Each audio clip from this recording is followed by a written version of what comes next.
예수님도 대제사장들과 함께 그 신문을 받았죠. 안나스에게 신문 받다가 가야바에게 갔고, 이제 대제사장들이었어요.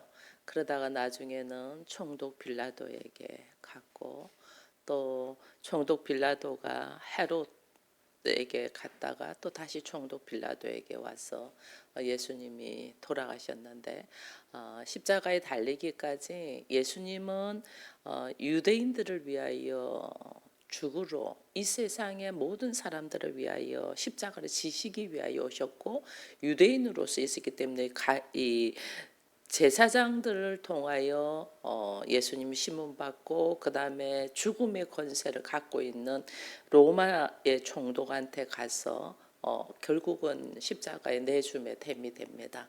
그런데 바울도 똑같이 지금 이 신문을 받고 행동하는 것은, 바울은 하나님께서 땅끝까지 이르러 로마까지 복음을 전도자로 하나님 세웠잖아요. 그렇기 때문에 대제사장들이 오지 못하고 하나님 어떻게 총독들로 통해서 이 지금 신문 받는 것이 나오잖아요. 바울은 총독에도 벨릭스 총독에게, 또 그 다음에 오늘은 베스도 총독에게, 그 다음에 총독으로 안 돼. 왜냐하면 바울은 로마 가이사 황제까지 가게 되기 때문에. 그러니까 아그리빠 왕에게, 이 아그리빠 왕이라는 것은 뭐냐면 이 이스라엘 백성들을 통치하고 다스리려고 하니까 로마 황제가 다 못 다스리잖아요. 그래서 지역을 나눠서 각 지역의 왕들을 세우기 분봉왕이라고 해요. 그래서 헤롯 왕, 아그리빠 왕, 이거는 유대를 다스리도록 가이사 황제가 그 사람들을 파송시킨 사람들이에요. 그러니까 아그리빠 왕이 오늘은 아그리빠 왕에게 있는 것이 나오고, 아그리빠 왕에게서 오늘 26장 마지막 절에서 아그리빠 왕이 이 사람 말을 가만히 들어보니까 이 사람 죄가 하나도 없다. 구태여 우리가 가이사 황제한테 데려갈 필요가 없는데 이 사람이 가이사 황제한테 가겠다고 상소를 했기 때문에 우리가 가이사 황제로 여기서 풀어줄 수도 있는데, 이 사람이 상소를 하고 가이사한테 가겠다 했으니까 가이사한테 데리고 가겠다 이렇게 돼 있거든요. 근데 그 다음에는 가이사 황제에게 가는 것이 로마 끝까지 복음을 전도하는 거예요. 그러니까 바울의 인생의 삶은 지금 내가 생명을 걸고 죽음 앞에 재판을 받는 이 모든 과정도 하나님께서 나한테 허락하신 사명을 감당하는 일로 딱 생각하니까, 그가 재판을 받으면서 담대하게 이야기해. 담대하게. 이것도 하나님 나한테 허락하신 일이야. 그래서 이들에게 복음을 증거를 하고 있고, 지금 아그리빠 왕에게까지 복음을 증거했고, 이제 가이사 황제한테 가면 가이사 황제에게도 복음을 증거하려고, 이게 하나님의 일하심이라는 걸 알고 자기 인생의 삶 속에 하나님과 하나님의 나라와 하나님이 나한테 주신 사명을 놓고 걸어가는 것을 지금 보게 되거든요. 그래서 우리들의 걸음들이 오늘 나는 어떻게 걸어가고 있고 무슨 삶을 살고 있고 내가 어느 위치에 있고 누구인가를 우리가 분명히 알고 걸어가야 돼요. 특별히 이 새벽을 깨우면서 기도하면서 하나님의 음성을 듣고자 하는 사람들은 내가 누군가, 그래서 나를 왜 이 자리에 허락하셨나, 이런 것들을 깨달아 가면서 걸어가야 돼요.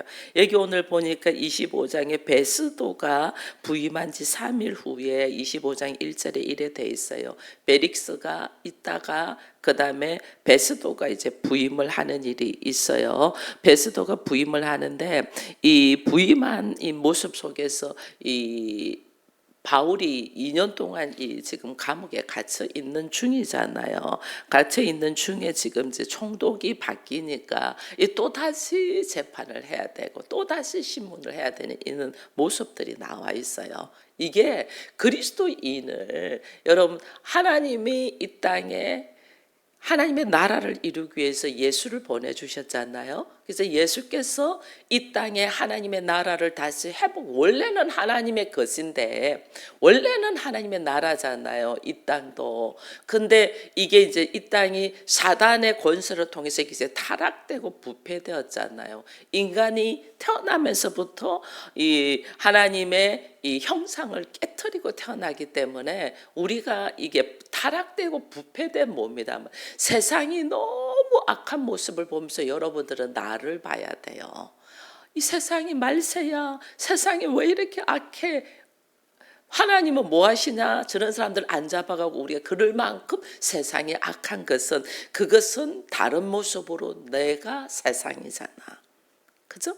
내가 그렇게 태어나면서부터 부패되고 악한 모습으로 태어나 있다는 걸 우리가 알아야 돼요. 그래서 하나님은 나를 보게 하여 이 환경들을 전부 다 열어놓으시는 거예요. 그래서 그것을 보면서 들어오면 가만히 보니까 이 사단은 이 세상이 하나님의 나라가 되고 우리가 그리스도인이 되는 것을 무지 싫어해요. 왜냐하면 그러면 자기의 기존적인 이것이 빼앗겨 버리잖아. 자기가 내 것이냐 갖고 있던 것이 다 빼앗겨 버리잖아. 빼앗기는 것이 아니고 도로 하나님이 회복시키는 거니까 사단의 입장에서는 빼앗기는 거죠. 그러니까 엄청나게 그리스도인을 싫어한다는 걸 알아야 돼요. 내가 예수 믿는다, 내가 교회 다닌다 하면 세상은 싫어해. 그러니까 바울에게 죄가 없다는 것 알면서도 이들을 어떻게 감옥에 그냥 넣어놓는 거야. 풀어주면 내가 곤란하니까. 벨릭스가 바울을 2년 동안 넣어놓는 것도, 이 사람은 총독으로 있다는 것은 보세요. 황제가 있고 그 다음에 왕이 있고 그 다음에 총독이 있거든요. 이 총독을 왜 파송하냐면 이들이 반란을 일으키, 자기들이 집권하고 자기들이 통치하는 데 있어서 반란을 일으키지 아니하도록 총독을 세워놨는데, 여기서 자꾸 시끄러운 일이 일어난다 그러면 총독은 잘려요. 베릭스가 그래서 바울을 안 풀어주는 게, 유대인들이 자꾸 시끄럽게 떠드니까 감옥에다 넣어놓은 거예요. 베스도도 왜 이 사람이 이렇게 감옥에 있나를 알기 위하여 보니까 지금 이런 문제들이 있었던 것을 이제 알게 되잖아요. 베스도도 25장에서 이래 보니까 유대인들이 와서 이제 총독이 바뀌니까 또 와서 고발을 하잖아요. 고발을 하면서 죽이려고 들어가는 거죠. 그러니까 베스도가 9절에 보니까 베스도가 유대인의 마음을 얻고자 하여 바울들을 묻되 네가 예루살렘에 올라가서 이 사건에 대하여 내 앞에서 신문을 받으려나 하냐. 그러면서 가이사에, 그러니까 이 바울이 나가면 이 사람들이 나를 죽일 것을 아니까 내 가이사에게 가겠다고. 가이사의 재판 자리 앞에 내가 서겠다고 이러면서 딱 이야기를 하는 거예요. 그러니 이 베스도도 지금 바울에 대해서 알고 있지만은, 이 사람이 별 죄가 없다는 걸 알고 있지만은, 이 왕 앞에 가려면 무슨 건수로 고소를 해서 이 사람이 여기까지 왔습니다는 문서 작성이 있어야 되잖아요. 문서 작성을 하기 위해서 베스도도 바울을 불러서 이야기, 별 적을 것이 없어. 그걸 나중에 아그리빠에게 이야기를 합니다. 아그리빠에게 이게 25장 25절에 보면 내가 살피건대 죽일 죄를 범할 일이 없더이다. 그러나 그가 황제에게 상소한 고로 보내기로 작정하였다. 그래서 내가 제목을 뭘 밝히 적어야 되는데 죄수에게 대한 제목을 적을 만한 것들이 없다. 왜냐하면 종교적인 죄밖에 없으니까. 제목을 별 적을 것이 없다. 그러면서 아그리빠한테 지금 이 베스도가 이야기하는 것이 25장이에요. 25장 있고 26장에서는 이제 아그리빠 왕이 그럼 내가 한번 들어볼게. 이가 무슨 죄를 지었는가 한번 들어보고 내가 판단하겠어 가이사한테 보내도록 하겠다. 그래서 이제 26장은 바울이 다시 두 번째 자신의 모습을 변화하는 것이 아그리빠 왕에게 변화하는 것이 20장 나와 있어요. 여기 나와 있는 모습을 이렇게 보니까 여러분, 사람들은 죽으라고 그리스도인들을 핍박하고 죽이려고 합니다. 그게 세상이기 때문에. 왜? 하나님의 나라가 확장되지 못하도록 해야 되니까. 그래야 되니까 사단은 자기의 세상이 되잖아요. 우리 한 사람이라도 자기가 마음대로 가지고 놀아야지 우리가 딱 깨어서 이제 여기서 깨어나는 거죠. 깨어서 우리가 어떻게 이제는 내가 누군가를 알고 권세를 찾아가는 것이 사단은 싫죠. 그죠? 엊그제 주일날 은비가 있었잖아요. 은비가 저하고 이야기하는 중에 자기 친한 친구 하나가 사주에 빠져가지고 교회도 안 나가고 있다고 그 이야기하면서 목사님 이 사주가 어찌되고 막 이런 이야기들을 좀 나누었어요. 그래서 그 통계학적으로 사람들이 난 시일이 있고 해서 그게 통계학적으로 이게 이제 모든 세상은 에너지가 있다. 제 이야기를 해주죠. 모든 세상은 에너지가 있고 그 에너지를 받아서 우리가 다 움직이고 있는데 그것이 통계학적으로 나와 있는 것들이 있다. 그래서 인간이 더 연구하면서 과학도 발견하게 되고 과학도 인간이 만들어내는 것이 아니고 원래 있는 것을 하나님께서 해놓은 것을 발견해 갈 뿐이에요.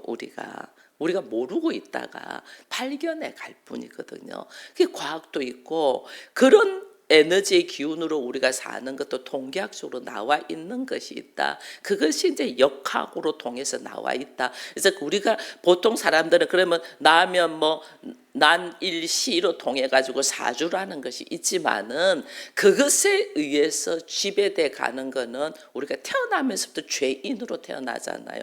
타락된 형상으로 태어나잖아요. 우리가 처음부터 하나님 형상을 잃어버리면서 태어나지. 하나님 형상을 잃어버린 자는 거기에 국한돼서 산다. 근데 우리가 예수를 말미암아 하나님의 형상을 회복한 사람은 그 인생을 새롭게 살아야 돼. 내가 놓여 있는 사주대로 안 살고 그것을 새롭게 사는 삶이 우리가 부활의 삶을 사는 거야. 이 그리스도인은 놓여 있는 흘러가는 인생을 사는 그것을 깨달아서 새로운 부활의 삶으로 살아가야 된다. 그래서 그걸 다 통과시켜야 된다. 그런 이야기를 해줬더니 얘가 막 깜짝 놀라는 거예요. 그날 이렇게 소화가 안 돼서 뭔 줄 몰라가지고 소화가 안 돼. 그래서 우리가요 점을 보러 가고 이러면 그 사람들도 맞춰요. 내가 그걸 보러 왔다는 거는 내 인생을 내가 모른다는 거잖아요. 내 인생을 내가 모르니까 알고 싶어서 보러 오는 거야. 근데 그리스도인은 나에게 주어진 인생대로 살아요. 주어진 인생을 뛰어넘어서 부활의 삶을 살아요. 부활의 삶을 살아야 된다면 그리스도인은 이 주어진 인생이 내가 하나님의 형상을 잃어버린 자는 이렇게 주어진 인생밖에 살지를 못하는데 나는 예수를 말미암아서 하나님의 형상을 회복해서 나는 부활의 삶, 새로운 삶을 살아야 되는 사람이기 때문에 이 기본적인 베이스를 알고 튀어나가야 돼요. 이게 상상을 초월하는 일들을 살아야 되는 거예요. 근데 그게 그리스도인들이 그런 걸 모르니까 맨 전보러 다니고 놓여진 사주궁합대로 살고 결혼도 사주궁합대로 살고 그걸 뛰어넘어야 되는데 그걸 못 뛰어넘고 이 그리스도인이라고 할 수가 없어요. 어떻게 그것이 부활의 삶을 살고 하나님의 나라를 회복할 수 있냐고. 하나님은 지금 우리를 하나님의 나라로 살아라고 지금 부르는데 우리는 그렇게 살지를 않는단 말이에요. 그래서 바울이 오늘 내가 어떻게 해서 나도 지금 아그리빠 왕에게 자기를 변로하는 변정의 모습을 보면서 나의 인생은 어떻게 살아야 되는가를 우리가 깨달아야 돼요. 권사님이 목사님이 롤 모델이다 이랬는데 실질적인 롤 모델은 예수 그리스도죠. 저도 예수 그리스도의 인생의 삶을 보면서 이제는 깨어서 하나님께서 원하는 삶을 살기 때문에 그게 이제 눈으로 보이는 것이 저니까 여러분들이 저를 롤 모델이라는데 실질적인 롤 모델은 예수 그리스도이고 그 예수 그리스도의 삶을 함께 살아가는 사람들을 보면서 함께 이야기를 나누며 서로 밀어주며 이끌어주고 이렇게 되는 거예요. 그래서 바울이 지금 26장에서 아그리파 왕에게 자기의 모습을 이야기하는 모습을 보면서 나는 어디에 머물러 있고 어디까지 와 있나를 여러분들이 봐야 돼요. 여기 보니까 첫 번째 보니까 26장 2절에 이런 말을 합니다. 아그리파 왕이여, 유대인이 고발하는 모든 일을 오늘 당신 앞에서 변명하게 된 것을 다행이라고 생각한다. 원래는 그리스도인은 여기서 다행이라고 생각한다면 다행이라는 것은 요행이 들어가잖아요. 그죠? 요행은 우리 믿는 사람들은 요행이 아니에요. 범사의 하나님의 은혜예요. 하나님의 일하심. 그래서 원래는 하나님의 은혜입니다. 이렇게 돼야지 맞는 건데 바울이 다행이다, 요행이다는 용어를 씁니다. 왜냐하면 이 아그리파 왕이 받아들일 수 있는 용어를 쓴다는 거예요. 우리가 사람들하고 이야기할 때도 마찬가지. 먼저 이들을 이렇게 인사하면서 감사하면서 올려드리잖아요. 그죠?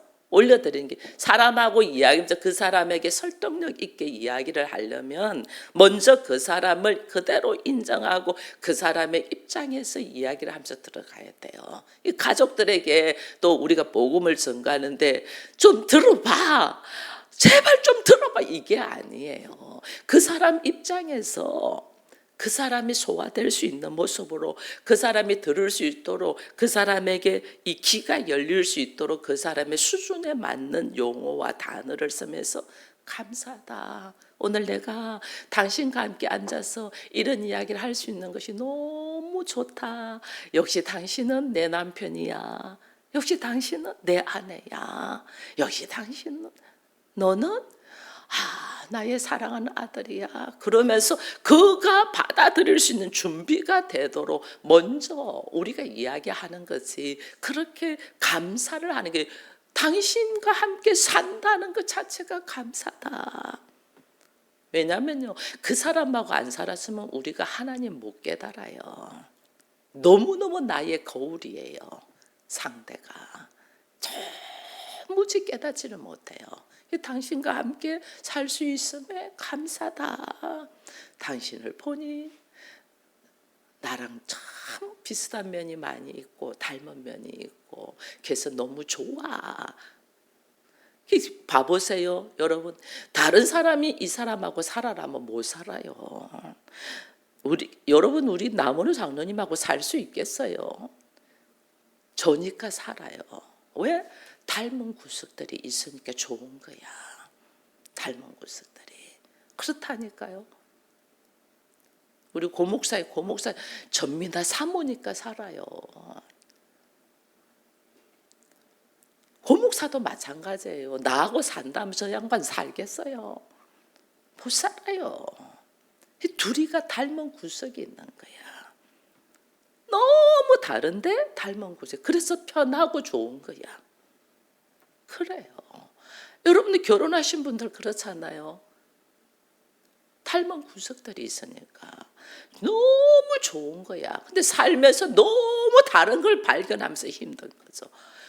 너무 다른데, 완전 다른데 내가 나만이 그 사람을 좋아할 수밖에 없는 나와 닮은 구석들이 탁탁 있다니까요.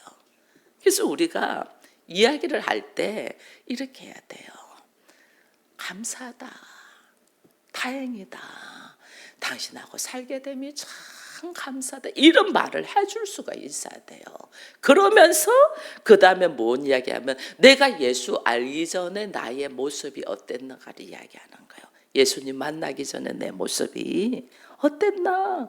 바리새인이었다. 다 바리새인이었다. 조상들이 약속한 그 약속을 붙들고 12지파가 밤낮으로 간절히 하나님을 받들어 섬김을 바라는 바와 나도 그렇게 살았다는 거죠.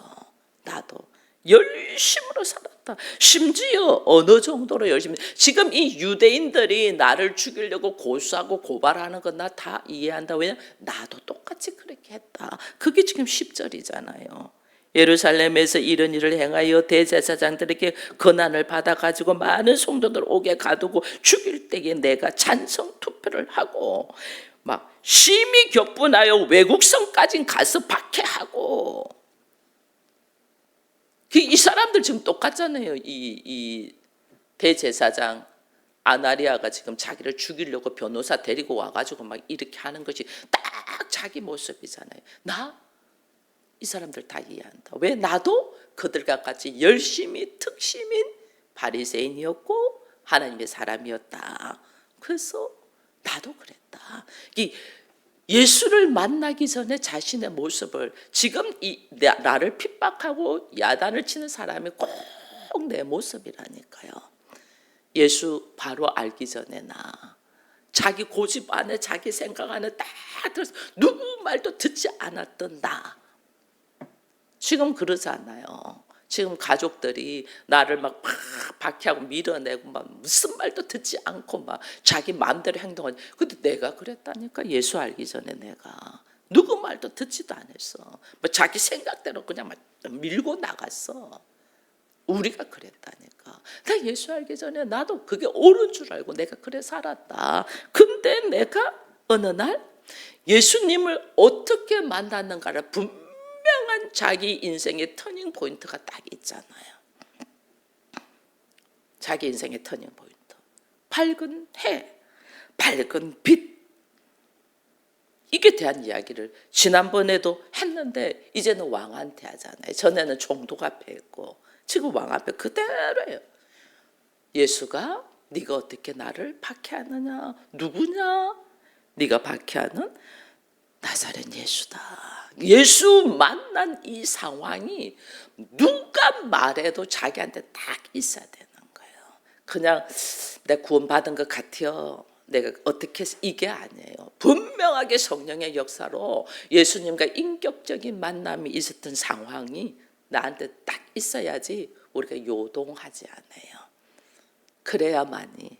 그것이 딱 그게 있고 나니까 그 다음에 뭐라고 하면 내가 눈을 뜨고 보니까 그 다음에 예수님을 만난, 인격적으로 만난 구체적인 상황을 누가 뭐래도 말할 수 있는 상황이 딱 있고, 그 다음에 단계가 뭐냐면 그 예수를 통해서 내가 받은 사명이 뭐냐, 그 예수가 나에게 말씀하신 것이 뭐냐. 이것이 이제 19절 이후에 20절에 먼저 다메섹과 예루살렘에 있는 사람과 유대 온 땅과 이방에까지 회개하고 하나님께로 돌아와서 회개에 합당한 일을 하라 전함으로 유대인들이 성전을 나를 잡아 죽이려고 하였다.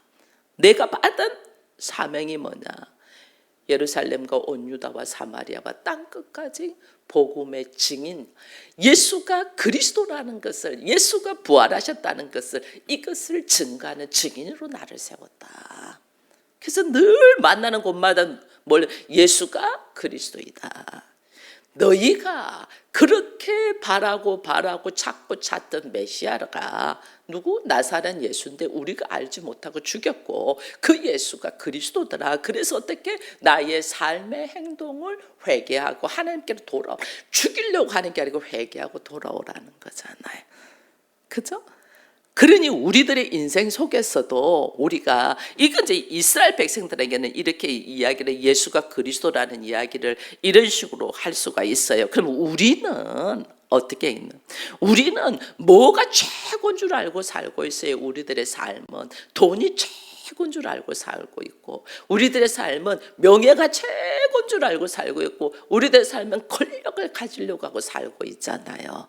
그죠? 나는 그것이 최고인 줄 알고 살고 있었는데 우리가 보니까 너무 미련하더라. 생명이 없고 죽어가는 자에게 돈을 수백억을 던져주면 뭐하고, 죽어가는 자에게 하늘의 권세를 주면 뭐하고, 죽어가는 자에게 너 잘났다고 좋은 옷 입혀주면 뭐하겠냐고요. 그렇잖아요. 우리가 실제로는 죽음으로 달려가는 자더라. 여러분은 죽음에 대하여는 거절할 사람이 아무도 없잖아요. 나는 언젠간 다 죽을 거니까.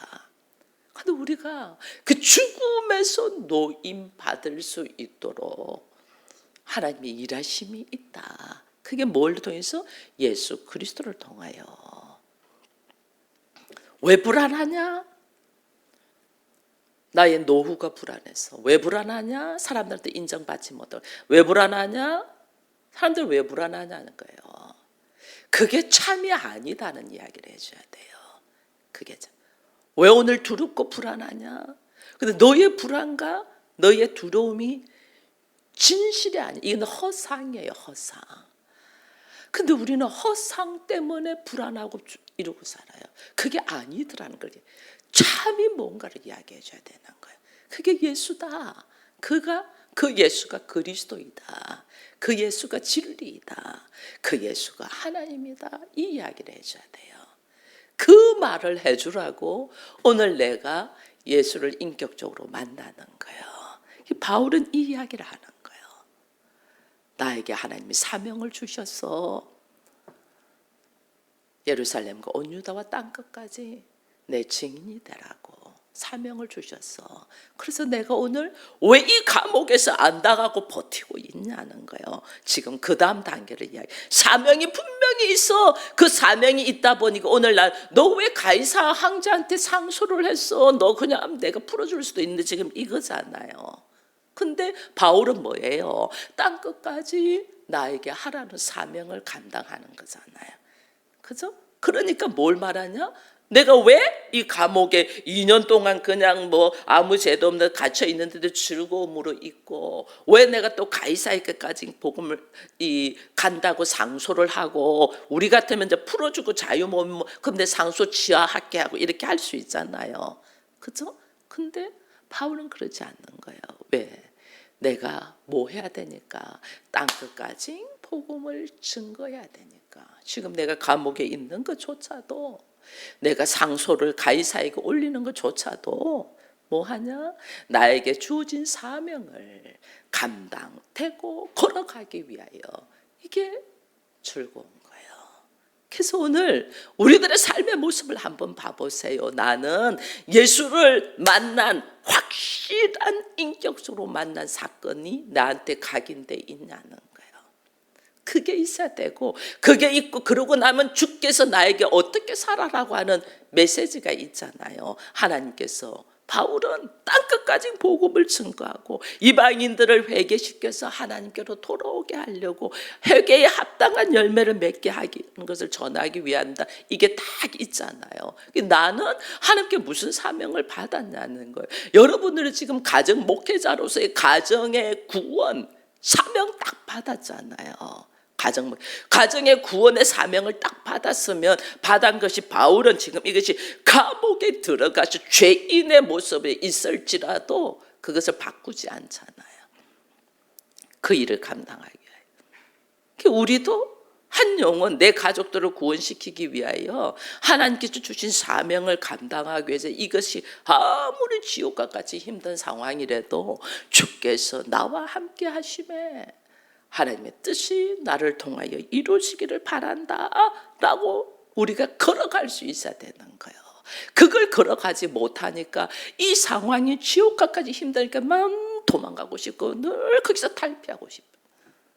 왜 내가 이 자리에 있고, 왜 하나님 나를 이것을 허락했고, 왜 나에게 하나님께서 이런 일을 열어가시냐, 이걸 딱 깨달아야지. 범사에 감사, 항상 기뻐할 수 있기 위하여 쉬지 않고 기도하면서 걸어가는 거예요. 그러니까 인생의 모습을, 우리들의 살아가는 모습을 보니까 너무 우스우니까 베스도가 바울아 네가 미쳤다 이러잖아요. 네가 많은 학문을 통해서 네가 지금 미쳤다. 바울과 베스도의 모습이 이게요, 하나님을 모르는 영적 무지잖아요. 하나님을 안 만난 사람은, 영적 무지한 사람은요, 우리가 말씀에 의지하여 이렇게 사는 것이 미련한 짓같이 보여요. 어리석은 모습처럼 보여요. 정말 그렇다. 이 지금 베스도가 그런 거예요. 바울아 네가 미쳤다. 야 넌 또라이 아니냐? 야 아무 죄도 없으면 그냥 나가면 되는데 뭐 가이사한테 상소를 해서 또 이러냐? 야 너 미친 거 아니냐? 이게 지금요, 하나님을 모르는 사람과 하나님의 음성을 듣고 하나님의 나라를 이루는 사람의 차이점이에요. 이 지금 아그리빠 왕도 이걸 딱 들었어요. 아그리빠 왕이 들어가지고 아그리빠 왕하고 이야기하는 것이 이제 마지막에 나와요. 26장 마지막에. 근데 바울이 이런 말을 해요. 아그리빠 왕이여 선지자를 믿으시나이까? 당신 예언자를 믿습니까? 하나님의 말씀을 선포하는 자를 믿습니까? 그러니까 아그리파 왕이 뭐라 말하냐면요. 네가 작은 말로 이 말하면 짧은 시간에 있듯이 네가 짧은 시간 나를 그리스도인이 되게 하려고 하냐. 이거는 뭐냐면 이 안에 감동과 흔들림이 있었다는 거예요. 이 사람도. 그러나 네가 나를 그리스도인으로 되려고 하느냐 이 이야기를 해요. 그러면서 그렇게 약간의 설득과 감동이 있었기 때문에 이 사람이 볼 때는 우리가 볼 때는 죄가 없어. 이것이 전부 다 여기 있는 왕, 총독, 베니게는 누구냐면 아그리파 왕의 이 동생이면서 아내예요. 동생하고 결혼했어요. 여동생하고. 그래서 동생이면서 아내니까 같이 오는 거야.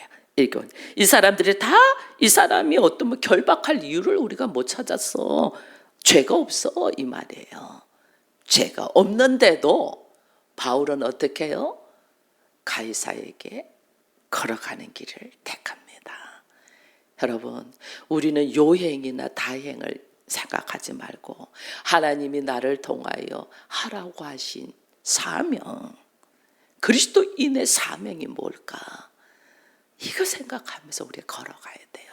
놓여있는 상황, 이것들이 여러분 내가 죽을 만치 힘들지라도 그것이 하나님께서 나에게 허락하신 일이라면 주께서 나와 함께 하심에 걸어가는 거예요. 그래서 오늘 우리가 내가 그리스도인인가를 다시 한 번 더 확인하고 내가 받은 사명은 무엇인가를 깨닫고 지금 나의 걸어가는 걸음 속에 하나님의 일하심을 우리가 생각하며 오늘도 승리하는 우리가 되기를 축원드립니다.